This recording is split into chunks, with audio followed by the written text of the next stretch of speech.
Saudara, rupa-rupanya ini sebabnya Hisamuddin Tun Hussein tidak menerima bahana, tidak menerima nasib yang sama seperti Khairi Jamaluddin dan Noh Omar, yaitu tidak dipecat daripada UMNO. Hisamuddin hanya digantung keahlian selama 6 tahun. Namun demikian, ada penganalisis politik mengatakan bahawa lebih baik dipecat daripada digantung. Nasib mereka yang dipecat itu lebih baik daripada yang digantung. Hal ini kerana menurut penganalisis politik, sekiranya mereka dipecat, maka kini mereka bebas memilih untuk berada bersama parti siapapun yang mereka kehendaki, bahkan boleh membentuk parti yang baru. Itu boleh dilakukan oleh Khairi Jamaluddin berbanding dengan Hisamuddin Tun Hussein yang telah digantung selama 6 tahun. Beliau, kata Sabudin Hussein, kini boleh mereput di UMNO. Tidak boleh melakukan apa-apa, hanya boleh duduk di kaki lima memerhati sahaja. Nak bertanding dalam UMNO pun tak boleh, nak keluar daripada UMNO sahaja boleh, tapi tak boleh buat apa-apa dalam UMNO lagi. 6 tahun itu boleh sehingga 2 kitaran pilihan raya. Jadi ini bermaksud sebenarnya masa depan Hisamuddin Tun Hussein selepas digantung di dalam UMNO sebenarnya sudah gelap dan seakan-akan boleh kata sudah tidak punya harapan lagi. Kerana besar kemungkinan selepas selepas ini pada PRU 16 akan datang, besar kemungkinan Hisamuddin Tun Hussein tidak akan dicalonkan lagi, terutamanya 6 tahun. Jadi maknanya PRU 16 Hisamuddin tidak akan boleh dicalonkan kerana digantung keahlian beliau. Oleh sebab itulah, ini sebabnya kita nak sampaikan kepada anda semua, ini yang menyebabkan Hisamuddin Tun Hussein tidak dipecat. Zahid tak pecat Hisamuddin, lebih kejam daripada pecat sebenarnya. Lebih baik dipecat daripada digantung.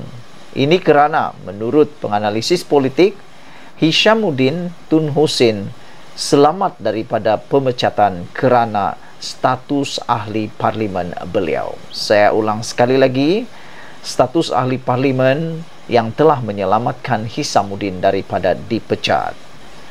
Penganalisis politik percaya Bendahari Agung Barisan Nasional BN Hisamuddin Tun Hussein terselamat daripada pemecatan dan hanya digantung UMNO memandangkan statusnya sebagai ahli parlimen. Azmi Hasan dari Akademi Nusantara berkata, memandangkan undang-undang anti lompat parti sudah berkuat kuasa, memecat Hisamuddin Tun Hussein akan membebaskan ahli parlimen sembrong itu untuk menyertai Perikatan Nasional dalam blok pembangkang.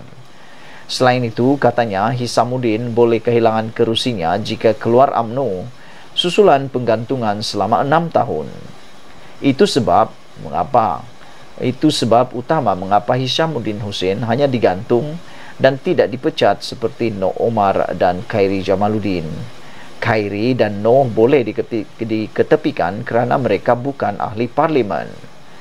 Tindakan dikenakan UMNO tidak akan menjejaskan kestabilan kerajaan sebab 30 ahli parlimen BN secara teorinya masih lagi menyokong kerajaan perpaduan, katanya kepada FMT. Azmil Tayyib dari Universiti Sains Malaysia berkata, pemecatan dan penggantungan beberapa pemimpin utama UMNO mengukuhkan kedudukan Ahmad Zahid Hamidi sebagai Presiden UMNO. Justru katanya, ia akan menyumbang kestabilan kepada kerajaan diterajui Perdana Menteri Anwar Ibrahim sehingga pilihan raya umum seterusnya. Tindak balas akan tercetus dari ahli UMNO dan penyokong mereka yang mungkin menyokong PN menjelang pilihan raya. Ramai daripada mereka sudah pun melakukan demikian pada PRU 15 baru-baru ini, katanya. Bagi Zahid, survivalnya menjadi keutamaan dan satu-satunya cara beliau boleh berbuat demikian dengan menjadi sebahagian daripada kerajaan pusat. Apa yang penting bagi Anwar adalah Zahid perlu menyatukan UMNO sekaligus mempertahankan kerajaan perpaduan. Pelmarin, Khairi dan Noh dipecat kerana melanggar disiplin parti ketika PRU 15. Hisamuddin, bekas Ketua Penerangan Sahrir Hamdan, bekas Ahli Parlimen Jempul Salim Sarif dan pemimpin UMNO Tebrau Maulizan Bujang dikenakan penggantungan 6 tahun. Ahli Majlis Kerja Tertinggi MKT UMNO Puan Razar Kasih mendedahkan Hisamuddin adalah watak utama membuat Ahli Parlimen BN menandatangani akuan bersumpah SD menyokong Muhyiddin Yassin sebagai Perdana Menteri selepas PRU 15. Beliau juga berkata dirinya tidak pasti sebab pemecatan Khairi, namun menyifatkan Khairi sudah melampau susulan memburukkan parti dan Zahid ketika kempen PRU 15. Azmi berkata Zahid berada dalam kedudukan yang tersepit dan sukar kerana akan dituduh cuba menyekat suara bantahan dan dalam parti dengan bertindak terhadap mereka, selain dilihat lemah andai gagal mengenakan tindakan disiplin. Katanya, Khairi dan Noh jelas menyerang parti sendiri pada PRU 15, menjadikan lembaga disiplin mempunyai alasan memecat mereka.